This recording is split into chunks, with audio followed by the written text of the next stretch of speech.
মাননীয় প্রধানমন্ত্রী আমাদের জনপ্রিয় নেতা জনাব তারেক রহমান আপাতত যমুনায় উঠছে না। কারণ এই প্রশ্নটা এত এত এত আসছে কেন আমি জানি না। আমরা কিন্তু প্রথম থেকে বলে আসছি যে উনি এখানে উঠছেন না। আচ্ছা যাই হোক, আজকে আমার মনে হয় এই প্রশ্নটা এখানেই সমাপ্তি করা উচিত।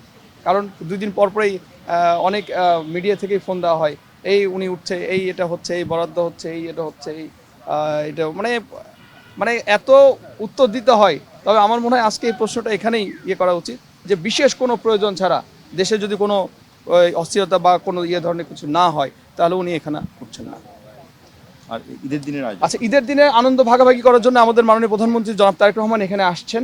এখানে দেশি বিদেশি, তারপরে আপনার রাজনৈতিক, তারপরে আপনার বিশেষ ব্যক্তিত্ব, তারপরে আপনার সামাজিক, তারপরে বিভিন্ন সংগঠন, সামরিক বেসামরিক সব লোকজনের সাথেই এখানে মিলিত হবেন এবং ঈদ আনন্দ ভাগাভাগি করবেন। এবং এখানে যৎসামান্য আপ্যায়নের ব্যবস্থা থাকবে, আপ্যায়ন করাবেন জনাব তারেক রহমানের পক্ষ থেকে, প্রধানমন্ত্রীর পক্ষ থেকে। আর আমরা আজকে দেখতে এসেছি ওনার পক্ষেই এখানে উনি মাননীয় প্রতিমন্ত্রী আছেন, ওনার PS 2 আছেন, আমি আছি, আমরা আরও অনেক ব্যক্তিত্ব এখানে ছিল, চলে গেছেন।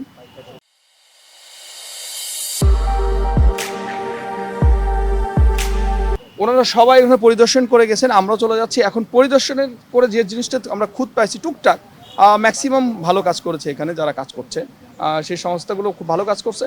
সেই খুঁতগুলো আমরা ধরে দিলাম এবং সেগুলো আবার নতুন করে যেন করে। যেমন কিছু জায়গায় ময়লা টয়লা এটি আছে।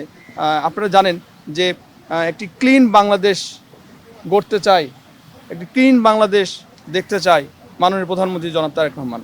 তা আমরা তার সঙ্গেই কাজ করছি এবং একযোগেই কাজ করছি যেন চতুর্দিকে পরিষ্কার পরিচ্ছন্ন থাকে। এটার উপরে আমরা আজকে বেশি জোর দিলাম আর কি। মাননীয় প্রধানমন্ত্রী ঈদের নামাজ উনি এখানে 8টায় আসবেন, নামাজ জাতীয় ঈদগাহে নামাজ শেষ করে এখানে 10টা হবে আমাদের মূল প্রোগ্রামটা। এখানে ওনার পরিবার থাকবে আর রাজনৈতিক, তারপরে দেশি বিদেশি কূটনৈতিক সব ফ্যামিলির থাকবে। এখানে আনন্দ ভাগাভাগি করা হবে আর এটাই আর কি মূল উদ্দেশ্য।